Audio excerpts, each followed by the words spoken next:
열매 없는 나무는 심을 필요가 없고 의리 없는 벗은 사귈 필요가 없다. 명심보감에 나오는 아주 유명한 구절입니다. 열매 없는 나무와 의리 없는 벗은 똑같다라는 말입니다.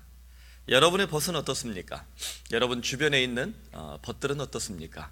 의리가 있습니까? 아니면 의리는 그냥 밥 말아 먹고 사는 사람들입니까? 요즘 의리 시리즈가 유행입니다. 투캅스에 나왔던 김보성이라는 탤런트가 있는데, 이 사람이 비락식혜 광고를 찍으면서 의리라는 말이 의리인데요, 의리로 해서 이렇게 바뀌어서 표기법까지 바뀌어서 유행할 정도입니다. 항아리를 항아의리라고 말을 하고요, 신토부리는 신토부의리. 안 뜨거운가 봐요. 요건 웃겠지. 성유리는 성유의리. 성유리는 아시는군요. 아메리카노는 아메의리카노라고 부른답니다. 요즘 젊은이들이 이걸 인터넷에 김보성의 코믹한 이 사진과 같이 올려가지고 유행 중인데요. 마무리는 마무의리, 이 정도로 마무의리 하겠습니다. 근데 김보성이가 몸이 아파가지고 영상을 찍어서 아내에게 이게 남긴 게 있어요. 좀 찍어달라고 그랬더니 자기가 죽을지도 모른다. 좀 엉뚱한 사람이에요, 보면. 근데 이분이 이 영상 찍은 게 코믹한데 상당히 메시지는 있습니다. 진정한 행복은 나보다 못한 사람들을 위해 사는 것입니다. 진정으로 정의의 시대가 왔으면 좋겠습니다. 끝까지 여러분들에게 의리를 못 지켜서 죄송합니다. 우리나라에 진정한 의리의 사람들이 많이 생겨서 의리 공화국이 됐으면 좋겠습니다. 나보다 못한 사람들 위해 사십시오. 여러분, 김보성이가 좀 웃기게 하니까 이게 웃기죠. 이걸 백범 김구가 남겼다고 생각해 보세요. 굉장히 재밌어요. 표현이 엉뚱한데 되게 메시지가 있다니까요. 의리 공화국이 됐으면 좋겠대요. 의리 공화국. 왜 이 의리라는 말이 유행할까? 의리가 국어사전에 찾아보니까 사람으로서 마땅히 지켜야 할 도리, 또 사람과의 관계에 있어서 반드시 지켜야 할 도리라고 되어 있습니다. 이게 굉장히 중요한 거죠. 인간관계나 사회생활에 있어서 의리 없는 인간 만나고 싶어요? 의리 있는 인간 만나고 싶어요? 여러분, 의리가 있기 때문에 주일 일부예배 나오신 거잖아요. 그래서 의리가 이렇게 중요하단 말이에요. 특별히 세월호 참사가 굉장히 이 사회에 안타까운 일그러진 모습을 보여주고 있죠. 마치 비겁한 세상을 보여주는 아주 전형적인 이 얼굴로 세월호 참사는 기록될 겁니다. 돈이 지배하는 만몬의 시장이 사람의 양심과 영혼까지 쉽게 거래할 정도로 불편한 세상을 살고 있는 것이 오늘 우리의 시대입니다. 그러다 보니까 누군가의 마음을 의지하고 또 마음을 열고 의리를 나누고 소통을 하고 싶은 것이 인간의 심정이잖아요. 그래서 의리라는 말이 그 김보성 씨가 평생 의리 했는데 거기에 빗대서 지금 사람들에게 유행하고 있는 거예요. 여러분, 교회는 의리가 있습니까? 성도 간에 우리는 의리가 있습니까?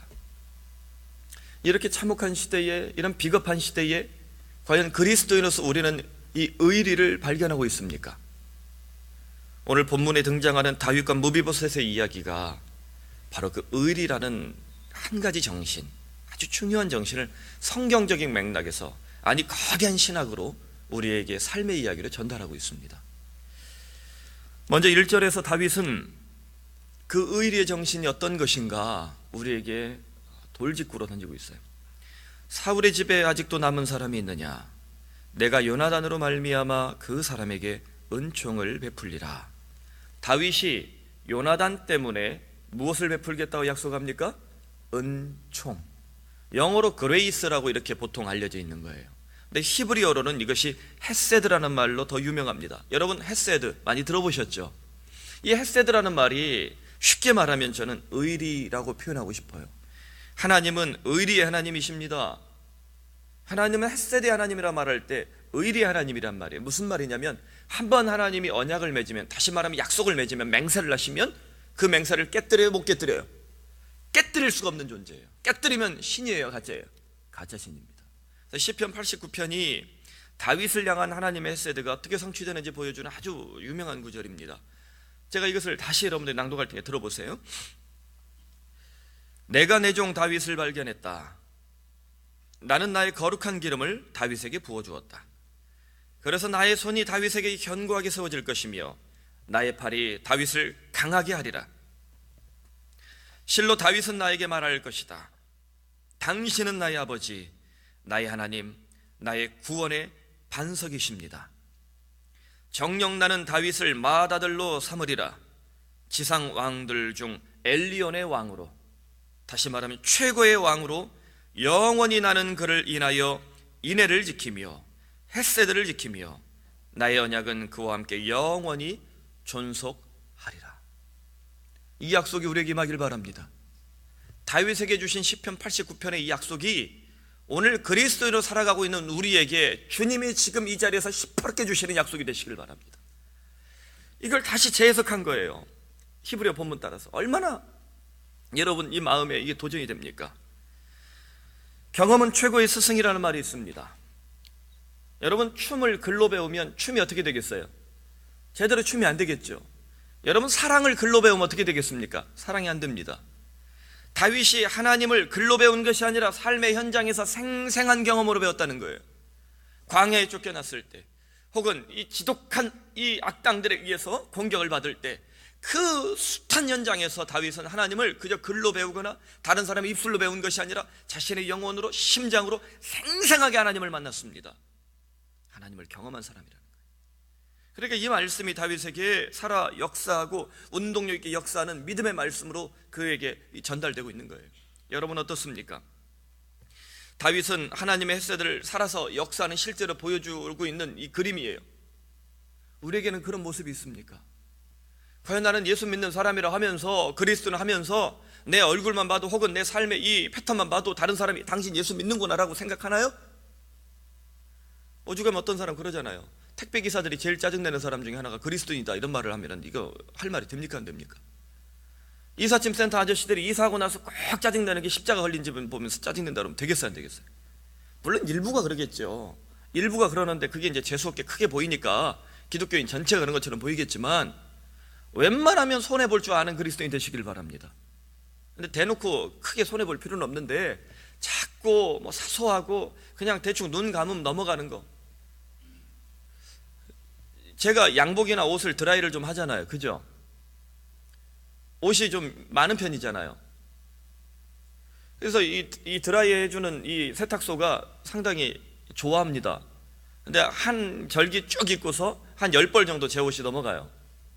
그러면 세탁소 아저씨가 이제 그렇게 몇 년을 거래하다 보니까 어떻게 되겠어요? 굉장히 친해졌죠. 그래서 넥타이나 간단한 거는 그냥 서비스를 해주십니다.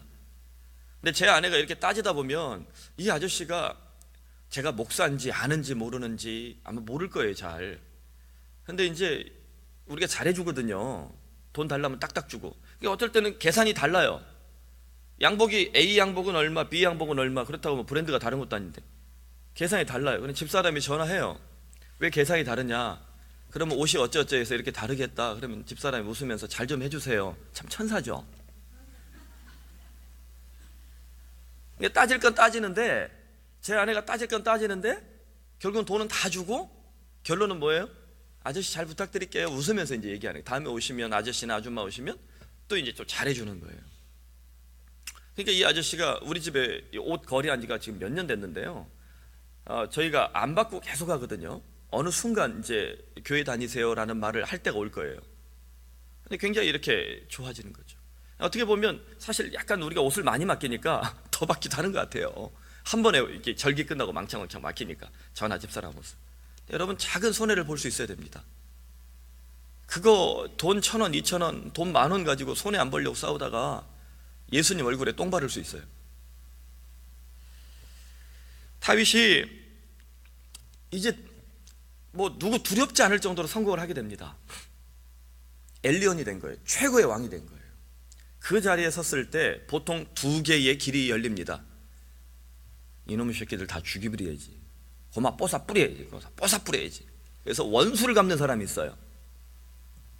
여러분 대통령 중에 그런 대통령 만나면 굉장히 힘들어요. 나라가 힘들어요.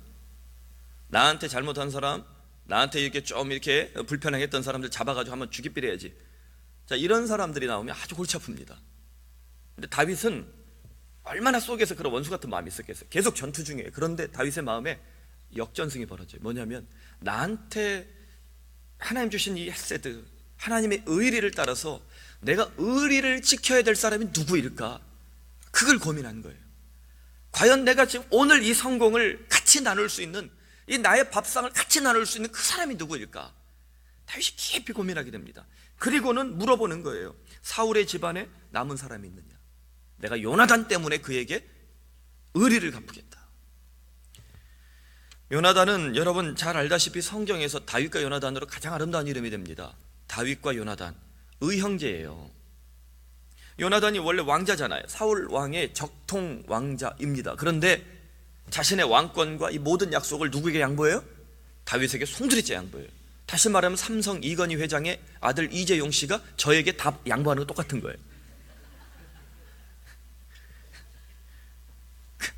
아멘. 그런데 이런 일은 불가능한 일이지만 이게 얼마나 불가능한 일이에요. 자기가 쥐고 있는 걸 남에게 준다는 게 얼마나 어려운 일이에요. 근데 요나단이 그렇게 양보를 해요. 그래서 다윗이 요나단과 영원한 언약을 맺습니다. 사무엘상 20장 17절에 이와 같이 기록되어 있어. 들어보세요. 다윗에 대한 요나단의 사랑이 그를 다시 맹세하게 하였으니, 무슨 말이냐면 다윗과 요나단이 원수가 됐어요. 왜? 사울이 다윗을 죽이려고 그러니까. 아버지가 죽이려니까 얼마나 관계 안 좋겠어요. 그런데 요나단이 다윗을 너무나 사랑합니다. 그 사랑을 다윗이 보면서 감동을 해요. 20장 전체가 그 사랑이에요. 혹시 여러분 인간관계 깨질 때, 누군가 미울 때, 누군가 정말 이렇게 밥맛 없을 때 사무엘상 20장을 읽으십시오. 몇 장이요? 20장. 21장이나 19장 읽으면 안 돼요. 누구 죽이고 싶으니까 20장을 꼭 읽어야 돼요. 20장만 읽으시면 돼요. 거기 보면 다윗이 다시 이게 요나단의 마음이 확 열려요. 그리고는 다윗이 다시 맹세하게 되었다. 그 이유는 자기 생명을 사랑함같이 그를 사랑함이었더라. 두 사람의 사랑이 생명을 사랑하는 사랑이라는 거예요. 여러분, 남자와 여자의 사랑이 더 클까요? 남자와 남자의 사랑이 더 클까요? 호모 말고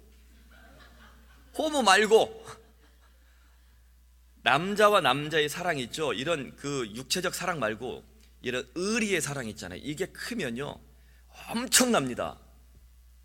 의리. 이 남자의 사랑이 오히려 더 크게 남자와 남자가 서로 있을 수 있어요. 이게 생명을 내놓을 정도로 그런 마음이 있잖아요.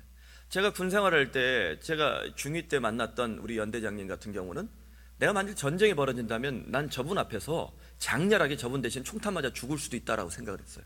근데 대대장을 제가 쏘위 때 대대장 모실 때 이 대대장은 진급에 목숨 걸던 사람이에요. 그래서 여러 사람들을 다 때려 죽였어요. 모든 간부들이 중사, 상사, 소위, 중위, 대위, 소령까지 다 전쟁 나면 저분 뒤에 숨겠다고 그랬어요. 그런데 그 연대장님은 나중에 3스타까지 하셨죠. 김일생 장군이라 우리나라 이 전투부대에서는 유명한 덕장입니다. 아주 대단한 장군이에요. 저분 위해서라면 내가 그냥 총탄 맞아 죽을 수도 있다는 생각이 들더라고요. 여러분, 저를 위해 총탄 맞아 죽을 사람 있어요? 없잖아요. 제가 여러분을 대신해 죽겠습니다. 아멘 하셨어요 지금. 그런 마음이 들 정도로 그분을 사랑하게 되더라고요. 제 평생의 멘토가 됐어요. 그러다 보니까 그분의 아들이 이제 미국에서 교수하고 있는데 그 친구가 지금 저하고 이렇게 늘 교제를 해요. 세대와 세대를 이어가죠. 이제 제 아들이 크면 저는 제 아들이 그 김장군 아들 김성호 교수하고 또 교제하길 바래요. 그래서 계속 교제되길 바랍니다. 이게 사랑이라는 거예요. 이 마음이 얼마나 크고 놀라운지 몰라요. 남자의 사랑이 이렇게 진득합니다. 근데 오늘 본문이 10년 이상 세월이 흘렀을 거라고 저는 추측을 합니다. 왜냐하면 다윗이 남방 유다의 왕으로 7년 6개월 동안 헤브론에서 왕노릇하거든요. 이게 꽤 긴 시간이 지나고 또 남북쪽 왕국이 이제 통합 왕국이 돼서 이 안정기에 접어들 때까지 다윗이 꽤 긴 세월 뭐 이 전쟁도 벌이고 안정기를 갖고 그러니까 10년 이상 흘렀을 거예요. 세월 앞에 강력한 쇠붙이도 녹이 슬게 되어 있습니다. 세월은 쇠붙이도 녹슬게 만들어요. 세월이 흐르면 정말 out of sight, out of mind, out of mind, out of sight 그렇잖아요. 눈에서 멀어지면 마음도 멀어지잖아요. 또 마음에서 눈도 멀어지는 거예요. 이게 세월의 힘이에요. 그런데 다윗과 요나단은 어때요? 여전합니다. 다윗과 요나단의 이 맹세가 문서로 남긴 것도 아니에요. 도장 찍은 것도 아니에요. 그저 말과 말로 전달된 것뿐입니다. 그럼에도 불구하고 다윗은 그 맹세를 심장에다 새겨놓은 것입니다. 끝까지 기억한 거예요. 헤세드 하나님이 요나단을 향한 약속과 그 의리, 그걸 다윗의 심장에서 두들기고 계시는 겁니다. 다윗아, 너 요나단 기억하니? 너 요나단 기억하니? 그 의리 기억하고 있니? 그 언약 기억하고 있니? 내가 너에게 이 헷세대 지키고 있지 않니? 너 그 의리 기억해라. 심장이 뛰는 거예요. 그러자 사울 가문에 한 형제가 찾아옵니다.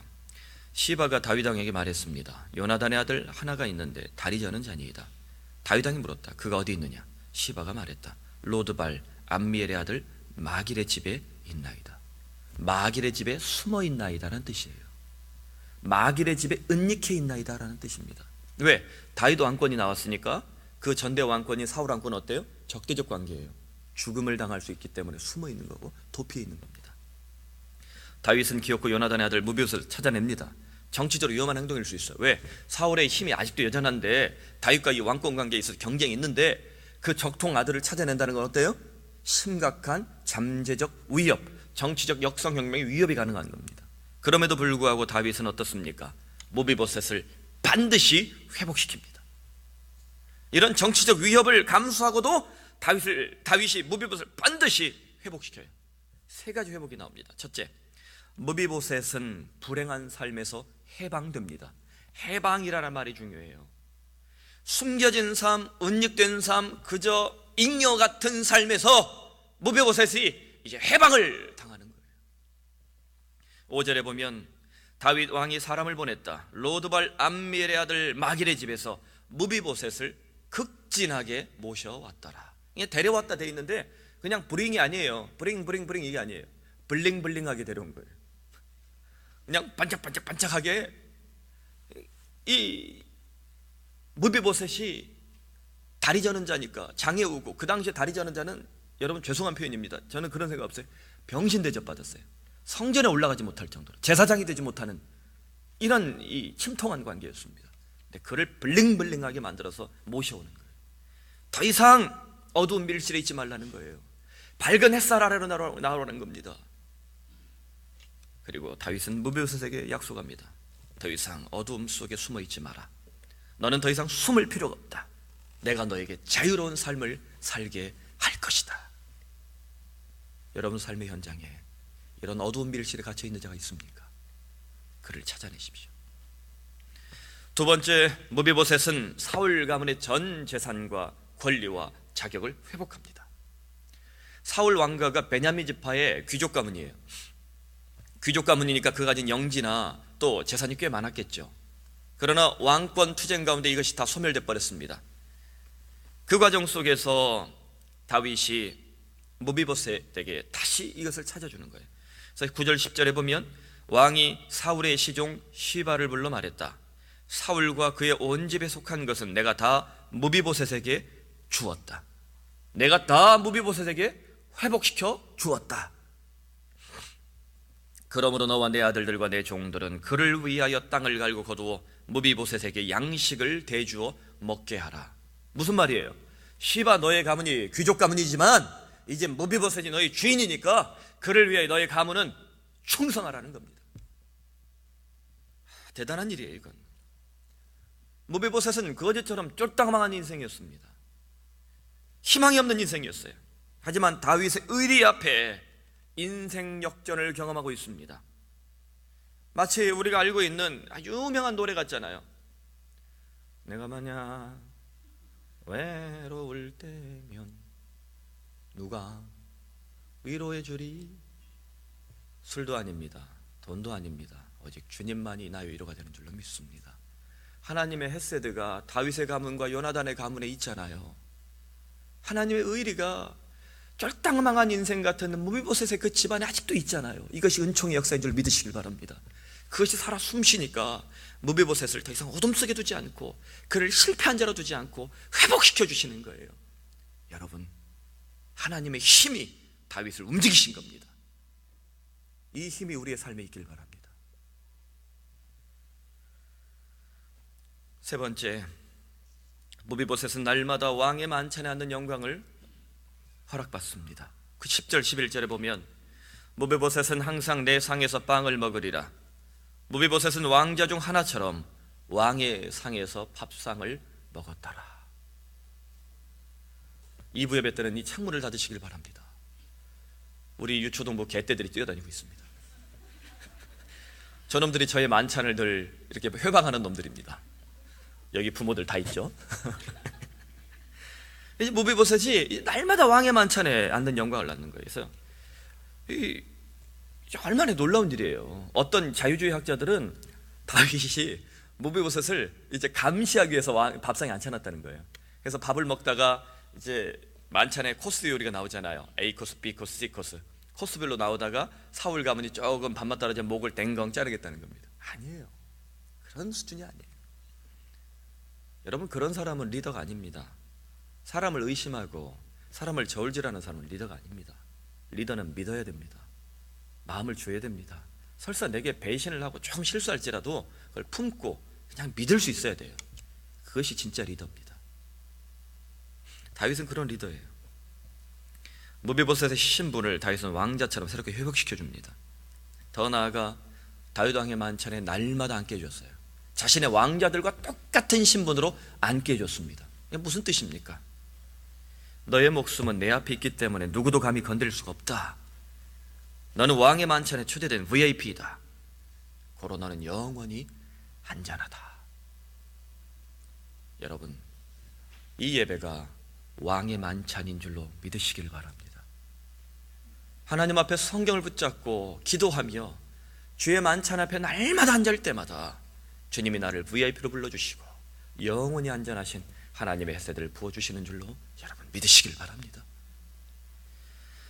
그러므로 무비보셋 회복은 매우 의미심장한 사건입니다. 이 사건은 그냥 단순한 인간적 의리의 사건으로만 치부할 수 없는 거예요.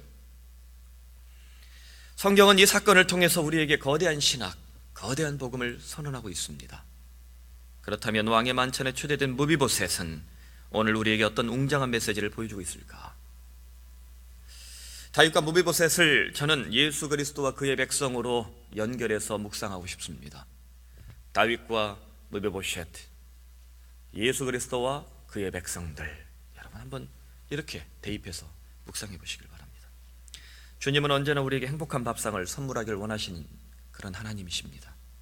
오병이어의 기적이 바로 주님의 만찬을 보여주는 영원한 사건 아닙니까?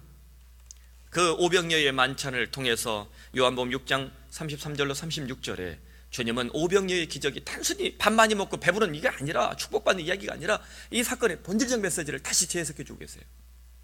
하나님의 떡은 하늘에서 내려 세상에 생명을 주는 것이다. 생명입니다. 생명. 그들이 이르되 주여 이 떡을 항상 우리에게 주소서. 예수께서 말씀하셨다.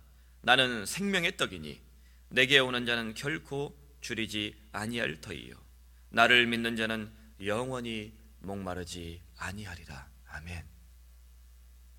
주님의 오병이어는 단순히 우리가 돈 많이 벌고 성공하고 이런 게 아니에요.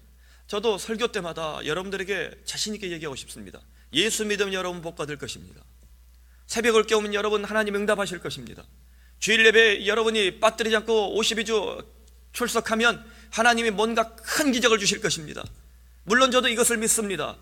이런 선언을 저도 존경합니다. 그러나 이것이 다가 아닙니다. 저는 선언하고 싶습니다. 여러분이 기도하면, 여러분이 주님 앞에 예배하면, 여러분이 하나님 앞에 무릎 꿇으면 하나님이 생명을 부어주실 줄로 믿습니다.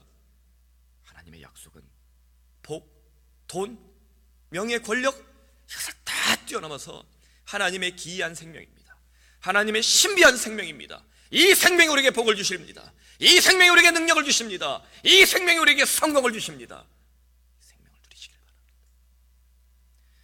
그러므로 주님은 승천하셔서 요한계시록 3장 20절에 우리에게 담대하게 외치시잖아요. 볼지어다 내가 너의 문 밖에 서서 두드리고 있다.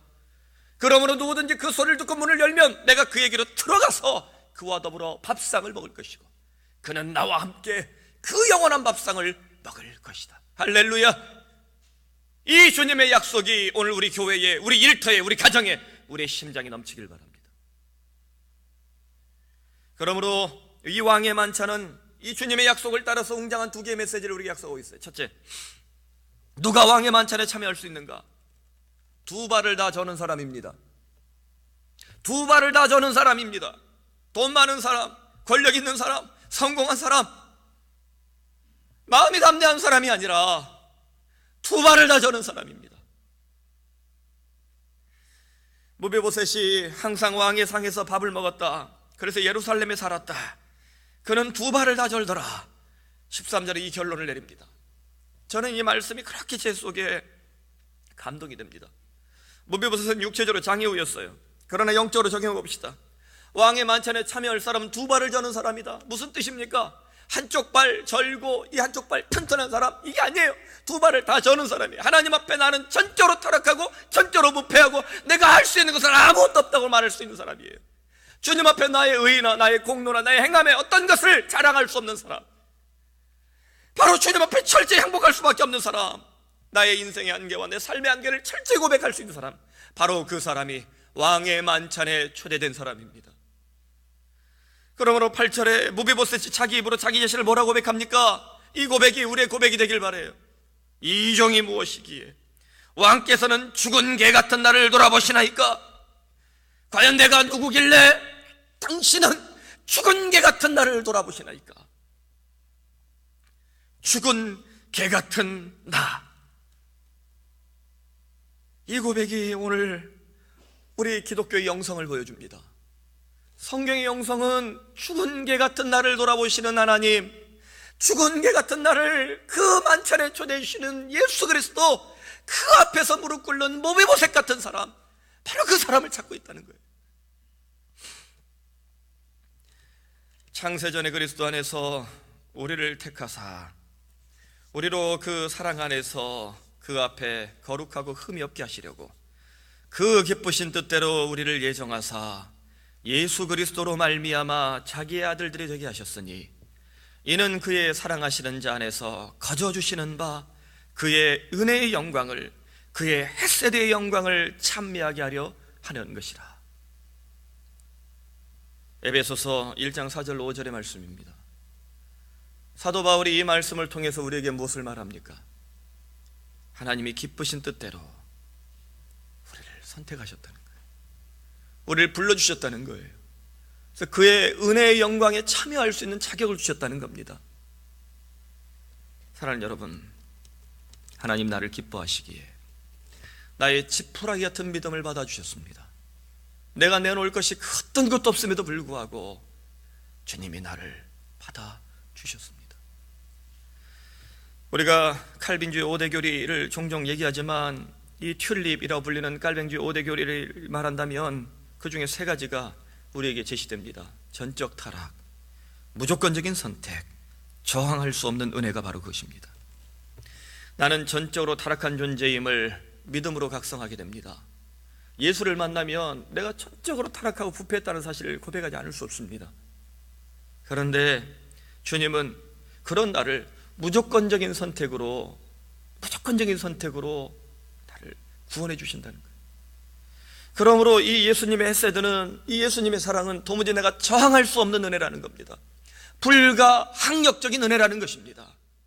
여러분, 전적 타락, 무조건적인 선택, 저항할 수 없는 은혜, 이것이 우리 개혁교회의 정신입니다. 뿐만 아니라 성경이 끊임없이 우리에게 요청하는 하나님의 역사입니다. 우리는 과연 이 앞에 서 있습니까? 전적 타락, 무조건적인 선택, 저항할 수 없는 은혜, 이 복음의 능력이 우리를 사로잡길 간절히 소원합니다. 그러므로 이 은혜를 깨달은 사람은 둘째, 더 거대한 메시지를 발견하게 돼요. 어떤 것입니까? 왕의 만찬이 주는 배부름입니다. 왕의 만찬에 참여하는 자에게 하나님 주시는 특별한 배부름이 있다는 거예요. 7절, 다윗이 무비보셋에게 말했다. 무서워하지 말라, 두려워하지 마라. 내가 반드시 네 아버지 요나단으로 말미암아 내게 은총을 베풀리라. 왕의 만찬에 참여할 때 무비보셋은 벌벌 떨었습니다. 다윗이 사울 왕가의 후손인 자신을 죽일까 두려웠을 거예요. 왜냐하면 유력한 가문이기 때문입니다. 그러나 다윗은 단 한마디로 무비보셋에게 영원한 의리를 약속합니다. 두려워하지 마라. 두려워하지 마라. 선 오브 갓이라는 영화를 보면서 참 잘 만들었다라는 생각을 했습니다. 사도 요한의 시각에서 요한복음을 기초로 로고스이신 예수님을 구약부터 신약까지 잘 연결을 했어요. 근데 그 구절구절이 다 의미가 있는데 마지막에 주님이 큰 못 박힌 손을 이렇게 햇빛 햇살 아래 이렇게 보여주면서 그 제자들에게 하는 말씀이 있습니다. 그거만 잘 들리더라고요. 영어가 워낙 유명한 영어라서. Don't be afraid. 잘 들리시죠? Don't be afraid. 두려워하지 마라.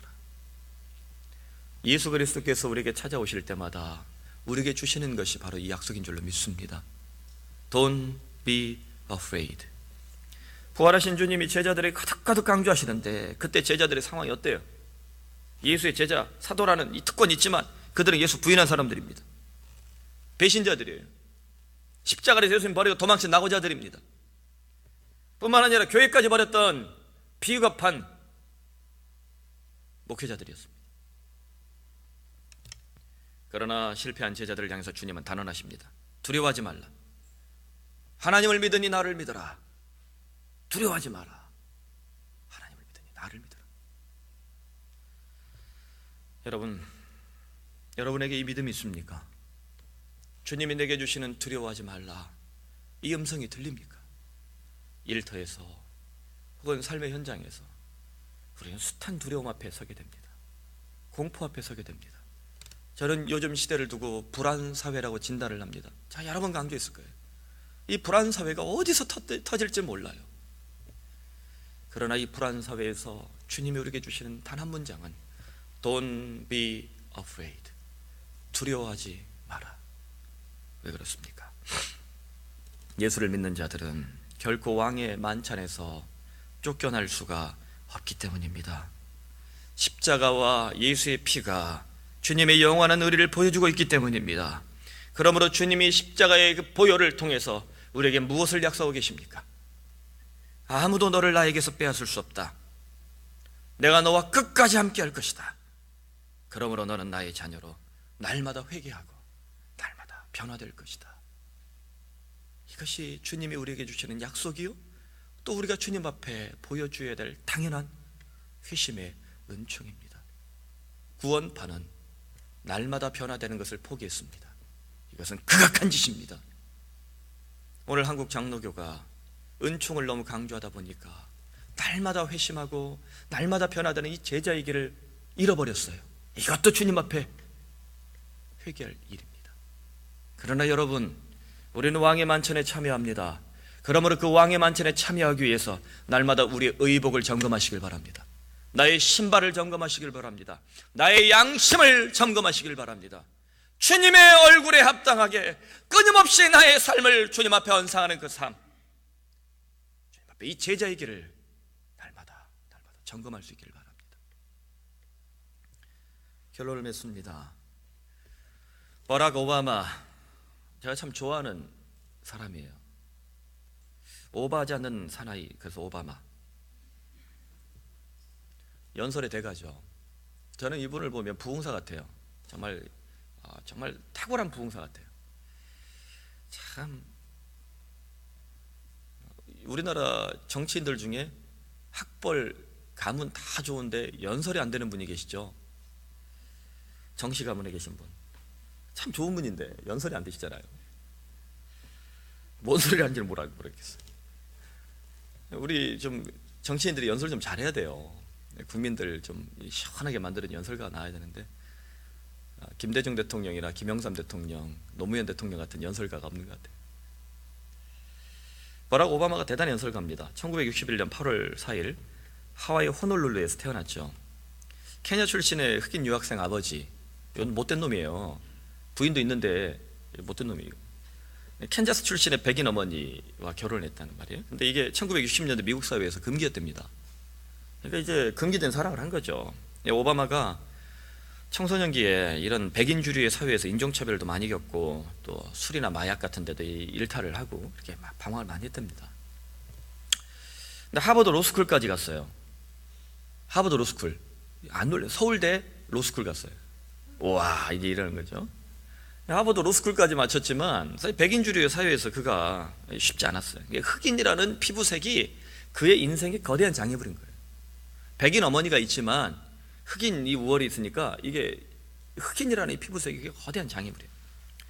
그러나 버락 오바마는 2004년 미국 민주당 전당대회에서 미국의 오랜 관습을 깨뜨리는 명연설을 남깁니다. 미국 정치 역사상 최고의 연설로 손꼽히는 명문장이에요. 들어보세요. 오바마처럼 할 수는 없습니다. 오늘 저녁 자리는 저에게 매우 영광입니다. 오늘 제가 연단에 선 것은 도무지 상상하기 어려운 일이라는 점 때문입니다. 제 부모님은 저에게 축복받은이라는 의미의 버락이라는 이 아프리카식 이름을 지어주셨습니다. 관대한 나라 미국에선, 관대한 나라 미국에선 이런 이름도 성공의 장애물이 되지 않을 것이라 믿었기 때문입니다. 관대한 나라 미국에선, 이 두 번 반복해요. 대단한 명연설이죠. 버락이라는 말이 이 아프리카어로 축복받은이라는 뜻이에요. 성경에 바룩이 나오죠. 바룩이 같은 어근입니다. 아라비아어로도 많이 나와요. 이 바룩이라는 말. 베레크, 이게 복이거든요. 복이라는 뜻이에요. 히브리어로 같은 뜻이에요. 관대한 나라 미국에서 오바마는 흑인이라는 거대한 장애물을 가졌지만 무비보셋처럼 그 장애물을 극복합니다.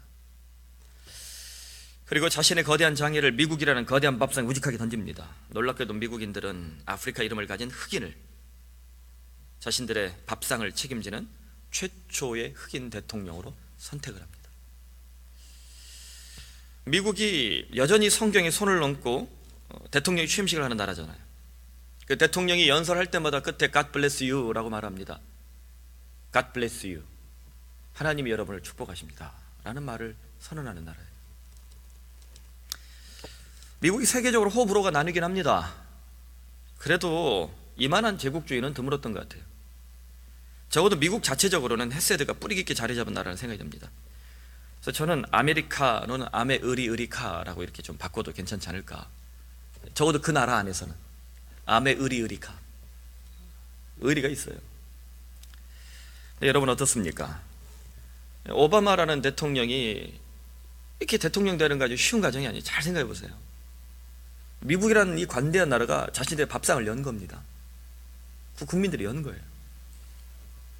지금 나는 어떤 밥상을 가지고 있습니까? 내 밥상에 여러분 누구를 초대하고 있습니까? 혹시 내가 좋아하는 사람만 초대하고 싫은 사람은 차별하고 쫓아내는 밥상이 아닌가? 예수 믿고도 이런 밥상, 그런 밥상만 가지고 있다면 우리 예수 제대로 못 믿는 거예요. 저는 어떨 것 같아요? 까칠하게 생겼죠? 제 얼굴만 보고서 저의 성격을 속단하지 마십시오. 저 굉장히 수더분한 사람입니다. 김치찌개 좋아하고요. 굉장히 수더분한 사람이에요. 평상시에는 얼마나 제가 7렐레 8렐레 잘 다니는데 저의 얼굴만 보고 초신자들 처음 와가지고 까칠하게 생겼다. 저 착한 남자예요. 저도 사실 이게 신방 우리 교우들 하면서 밥 차리는 걸 별로 좋아하지 않습니다. 부담될까봐. 밥 먹는 거 좋아해요. 대화하는 거 좋아해요. 솔직히 저도요, 불편한 사람과 밥상 나누려면 쉽지 않아요. 소화 잘 안 돼요.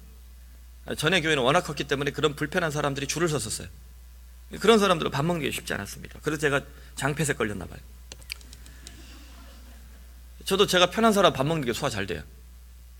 하지만 밥상머리에서 정이 납니다. 밥상머리에서 마음이 통합니다. 밥상을 나누다 보면요, 사람이 서로 진솔해집니다. 먹으니까. 쌀독에서 인심 나잖아요. 그런 것 같아요. 따라합시다. 밥상도 사역이다. 그렇다고 너무 저 밥 많이 살려 하지 마시고요. 이게 밥상도 사역이에요. 만일 내 밥상이 차별과 구별이 있다면 우리는 관대한 나라 천국을 무너뜨리는 것입니다. 예수께서 죽음으로 보여주신 십자가의 생생한 의리를 박살내는 것입니다. 내가 싫어하고 미워하고 불편한 그 사람이 하나님의 눈에 버락 곧 축복받은 사람이라는 사실을 기억하시길 바랍니다. 혹시 내가 내 밥상에서 쫓아내고 있는 그 사람이, 내가 기도의 밥상에 쫓아내고 있는 그 사람이, 내가 예배의 밥상에 쫓아내고 있는 그 사람이, 내가 내 이 마음의 밥상에 쫓아내고 있는 그 사람이 버락 하나님의 축복받은 사람이라는 사실을 기억하시길 바랍니다. 그러므로 예수께서 당신의 만찬에 어떤 사람을 초대하셨는가? 마태복음 9장 10절, 예수께서 마태의 집에 앉아 음식을 잡수실 때에 많은 세리와 죄인들이 와서 그의 제자들과 함께 앉아 있었다. 예수의 밥상에 찾아온 사람들 누굽니까? 많은 세리, 욕먹던 사람들이에요. 돈 걷어들인다고. 로마의 개라고 불리는 사람들이에요. 죄인들이 앉아서, 창녀들이 앉아서 밥을 먹었단 말입니다. 이것이 주님의 밥상입니다. 여러분, 왕의 만찬은 미움, 다툼, 시기, 질투 버리고 차별과 불평등이 없어야만 합니다. 세리와 죄인들이 찾아올 수 있는 열린 밥상이 되어야만 합니다. 남편하고도 밥을 같이 안 먹는 아내가 있다면서요. 아내하고 밥을 먹기 싫은 남편들이 있다면서요. 자녀들과 밥상을 겸상하기 싫은 분들이 있다면, 내 형제와 밥상을 함께 나누기 싫은 사람들이 있다면, 여러분 오늘 이 시간만큼은 다시 한번 마음을 모아서 회개합시다. 베드로전서 2장 9절에 사도 베드로는 우리에게 우리의 부르심의 존재 목적, 그것이 무엇인지를 담대하게 외칩니다. 그러나 너희는 택하신 족속이다. 왕같은 제사장들이다. 거룩한 나라다. 하나님의 소유가 된 백성이니 그 이유는 너희를 어두운 데서 불러내려 그의 기이한 빛에, 신비한 빛에 들어가게 하신 이 아름다운 덕을 선포하게 하려 하십니다. 하나님의 기이한 빛, 하나님의 신비한 빛을 우리가 선포하게 하려고 하나님 우리에게 열린 밥상을 먼저 주셨다는 거예요. 그러므로 날마다 나의 밥상의 촛불을 켜시길 바랍니다. 하나님이 내게 주신 밥상을 먼저 맛보시고 그 밥상을 숨기지 마십시오. 그 밥상에 세리와 죄인들이 찾아올 수 있는 열린 밥상이 되도록 준비하시길 바랍니다. 그러므로 우리의 삶의 현장에 나의 숨겨진 무비보셋을 찾아서, 나의 숨겨진 무비보셋을 찾아서 예수 그리스도의 왕의 만찬, 이 다윗 왕의 만찬을 함께 나눌 수 있는 참제자가 되시길 간절히 축원합니다.